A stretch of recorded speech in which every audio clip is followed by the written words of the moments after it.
Radhe Radhe. Please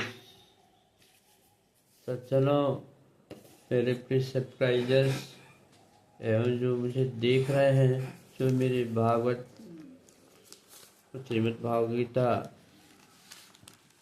को सुन रहे हैं, उन सभी का बहुत बहुत हार्दिक अभिनंदन।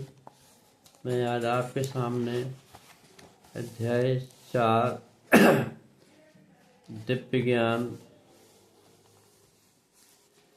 श्लोक क्रमांक 8 से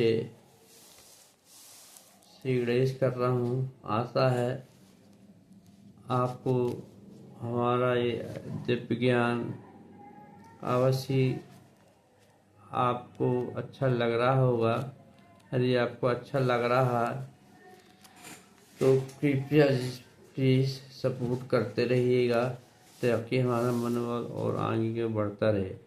तो राधे राधे। आपके सामने मैं प्रस्तुत कर रहा हूँ श्रीमद् भागवत गीता अध्याय 4 दिव्य ज्ञान का श्लोक क्रमांक 8। परित्राणाय साधूनां विनाशाय च दुष्टकाम धर्म संस्थापनार्थं संभवामि युगे युगे। भक्तों का उद्धार करने, दुष्टों का विनाश करने तथा धर्म की फिर से स्थापना करने के लिए मैं हर युग में प्रकट होता हूँ।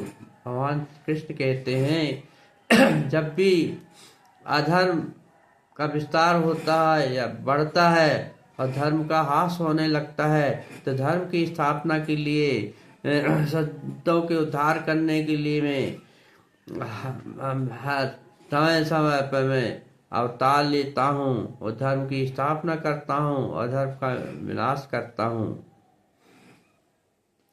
तात्पर्य कि भागवत गीता के अनुसार साधु अर्थात पवित्र पुरुष होता है।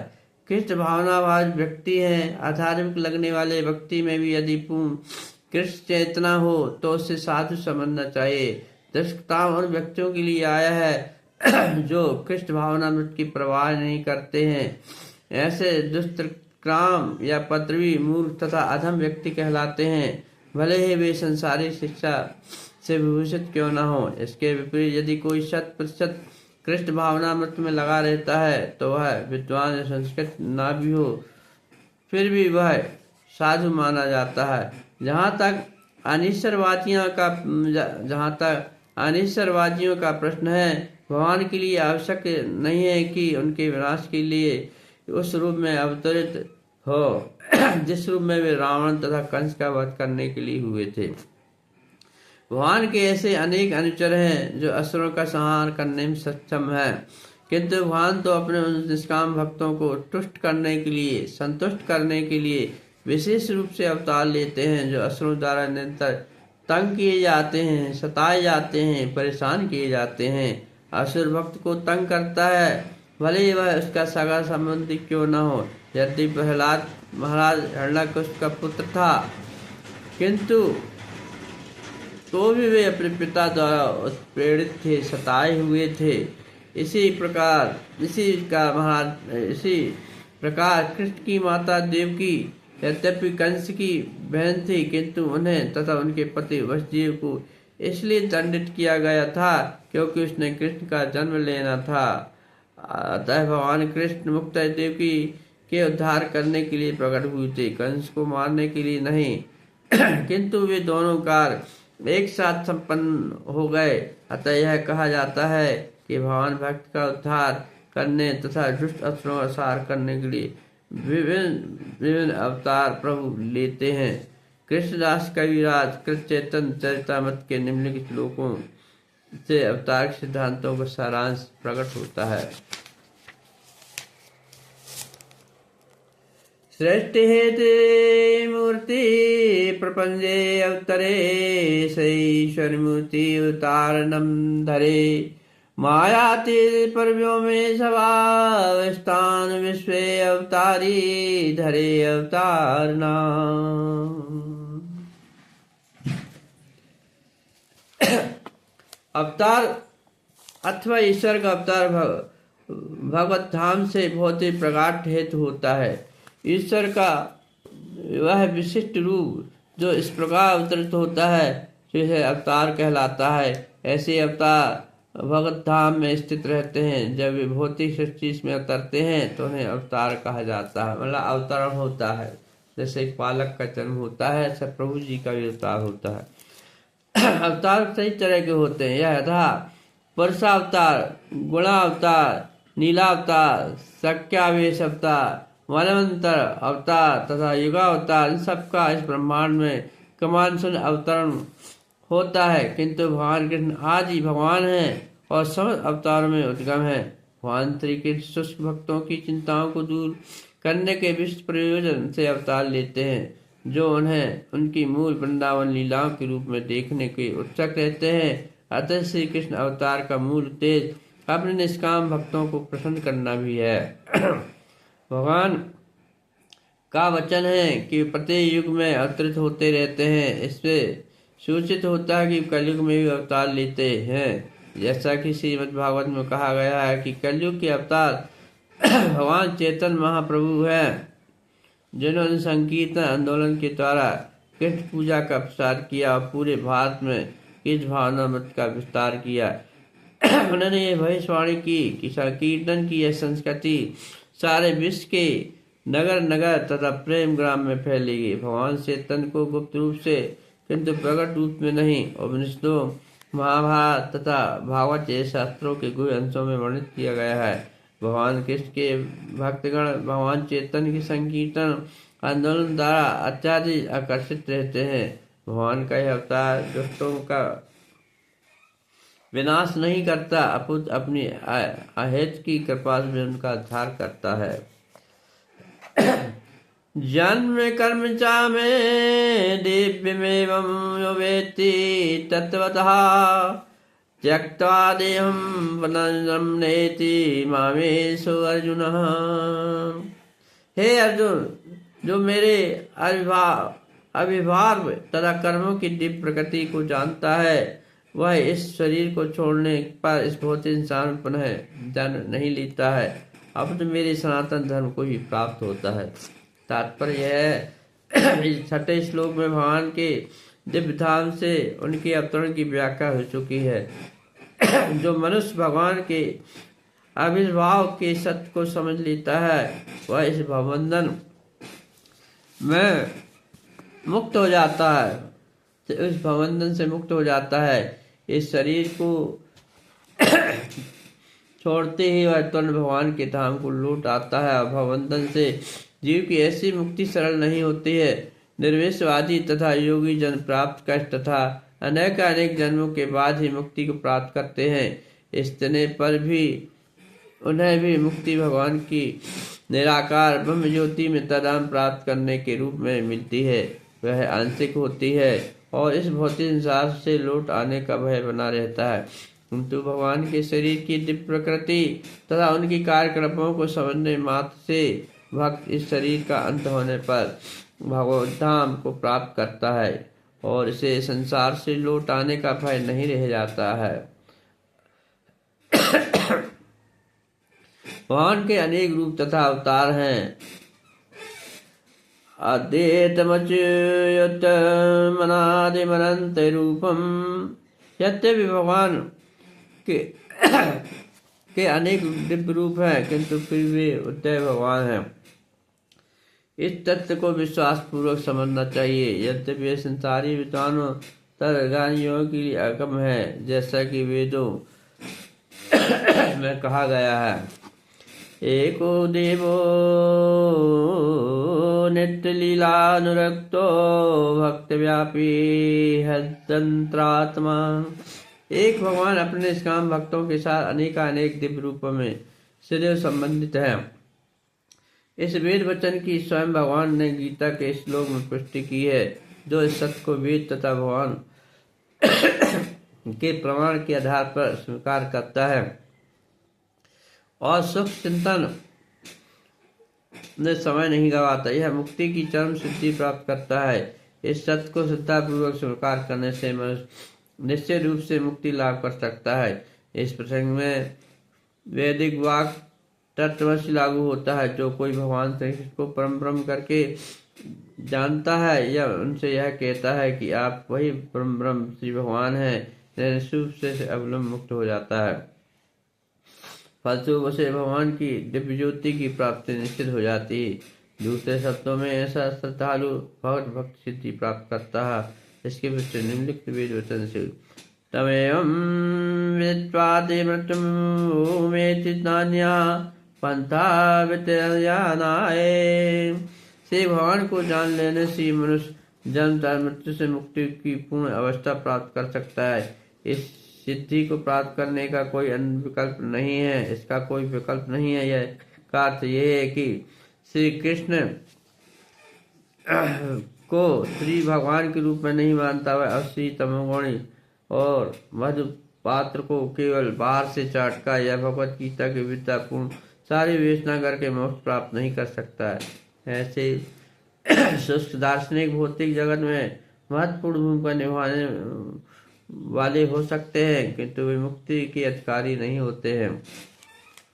ऐसे अभिमानी संसारी विद्वानों को भगवत भक्त की आयत्की की कृपा की प्रतीक्षा करनी पड़ती है। अतः मुझको चाहिए कि श्रद्धा तथा ज्ञान के साथ कृष्ण भावना व्रत का अनुशीलन करे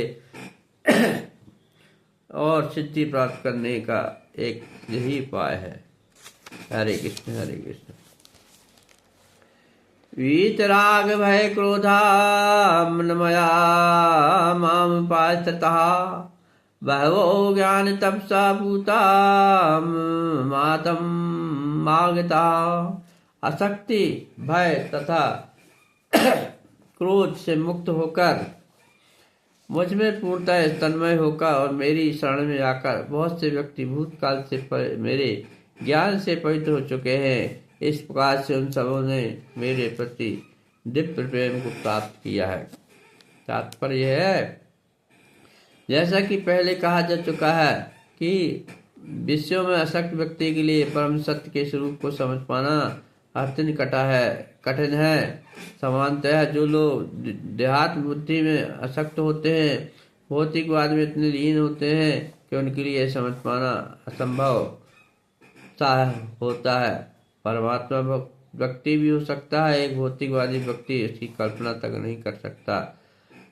ऐसे भी दिव्य शरीर है जो नित्य तथा सहजता नंदमय है। भौतिकवादी धारणा के अनुसार शरीर नाशवान अज्ञानमय तथा अत्यंत दुखमय होता है। अतः अब लोगों को भगवान के साकार रूप के विषय में बताया जाता है तो उनके मन में शरीर की यही धारणा बनी रहती है। ऐसे भौतिकवादी पुरुषों के लिए विराट भौतिक जगत का स्वरूप ही परम तत्व है। फलस्वरूप वे परमेश्वर को निराकार मानते हैं और भौतिकता में इतने तल्लीन रहते हैं कि भौतिक पदार्थ से मुक्ति के बाद भी अपना स्वरूप बनाए रखने के विचार से डरते हैं। जब उन्हें यह बताया जाता है कि आध्यात्मिक जीवन भी व्यक्तिगत तथा साकार होता है तो वे पुनः व्यक्ति बनने से भयभीत होते हैं। फलतः वे निराकार शून्य में तदाकार होना पसंद करते हैं। सामान्यतः वे जीवों की तुलना समुद्र के बुलबुलों से करते हैं जो टूटने पर समुद्र में ही लीन हो जाता है। पृथ्वी पृथक व्यक्तित्व से रहित आध्यात्मिक जीवन की परम चरम सिद्धि है। यह जीवन की भयावह अवस्था है जो आध्यात्मिक जीवन के पूर्ण ज्ञान से रहित है। इसके अतिरिक्त ऐसे बहुत से मनुष्य हैं जो आध्यात्मिक जीवन को तनिक भी नहीं समझ पाते। अनेक या क्रुद्ध हो जाते हैं। मुक्तावश निष्कर्ष निकालते हैं कि परम कारण जैसा कुछ नहीं है, अतः प्रत्येक वस्तु अंतगुत्वा शून्य है। ऐसे लोग जीवन की रुग्णावस्था में होते हैं और कुछ लोग भौतिकता में इतने आसक्त रहते हैं कि आध्यात्मिक जीवन की ओर कोई ध्यान नहीं देता है, और कुछ लोग तो निराशावादी होते हैं। सभी प्रकार के आध्यात्मिक चिंतनों से क्रुद्ध होकर प्रत्येक वस्तु का सहारा लेते हैं और उनके मति भ्रम को कभी कभी अध्यात्मिक दृष्टि मान लिया जाता है। मनुष्य को भौतिक जगत के प्रति आसक्ति की तीनों अवस्थाओं से छुटकारा पाना होता है कि ये आध्यात्मिक जीवन की अपेक्षा आध्यात्मिक साकार रूप का भय तथा जीवन की हताशा से उत्पन्न शून्यवाद की कल्पना। जीवन की इन तीन अवस्थाओं से छुटकारा पाने के लिए प्रामाणिक गुरु के निर्देशन में भगवान के शरण में ग्रहण करना और भक्तमय जीवन के नियम तथा विधि विधानों का पालन करना अति आवश्यक है। भक्तिमय जीवन की अंतिम अवस्था भाव यतिव ईश्वरी प्रेम कहलाती है। भक्त स्मृति सिंधु के अनुसार भक्ति का विज्ञान इस प्रकार है। आदौ श्रद्धा ततः साधु संगति भजन क्रिया तदो नाथ नृपति ह्या तत्तो निष्ठा दृष्टा आधा शक्ति स्थितो भावचित्तता प्रेमाभ्युदच्यते साधिका नामयं प्रेम्णा प्रादुर्भावे भयति क्रमः। प्रारंभ में आप साक्षात्कार की समान इच्छा होनी चाहिए। ऐसे मनुष्य ऐसे व्यक्तियों की संगति करने का प्रयास करता है जो आध्यात्मिक दृष्टि से उठे हुए हैं। अगली अवस्था में गुरु से दीक्षित होकर नव दीक्षित भक्ति उनके आदेशानुसार भक्ति योग प्रारंभ करता है। इस प्रकार सदगुरु के निर्देश में भक्ति करते हुए समस्त भौतिक आसक्ति से मुक्ति हो जाता है। इसके साक्षात्कार में स्थिरता आती है और वह श्री भगवान कृष्ण के विषय में श्रवण करने के लिए, याद करने के लिए रुचि विकसित करता है। इस रुचि से आगे चलकर कृष्ण भावनामृत में आसक्ति उत्पन्न होती है, जो भाव में अथवा भगवत प्रेम के सोपान में परिपक्व होती है, मजबूत होती है, संकल्पत्य होती है। ईश्वर के प्रति प्रेम ही जीवन की सार्थकता है। प्रेम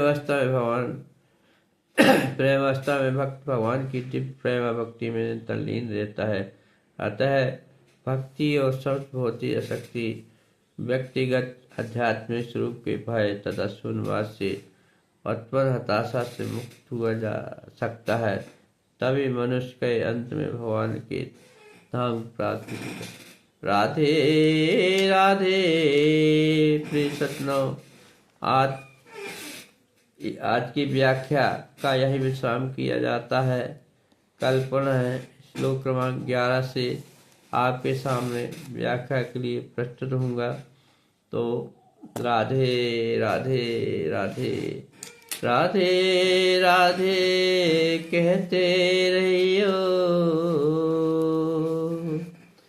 राधे राधे कहते रहियो, श्याम दौड़े चले आएंगे। राधे राधे कहते रहिए, श्याम दौड़े चले आएंगे।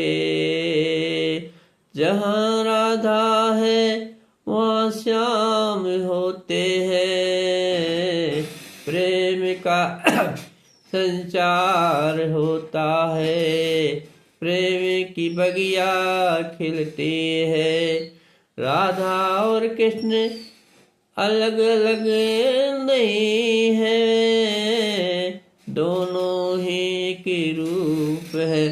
राधा कहो चाहे श्याम, दोनों ही है मुक्ति धाम। राधा कहो चाहे श्याम, दोनों ही है मुक्ति धाम। तो कह लो भैया राधे राधे श्यामा श्यामा श्यामा श्यामा राधे राधे राधे श्यामा श्यामा नाचो रे भैया राधे राधे राधे राधे राधे राधे राधे राधे राधे राधे राधे।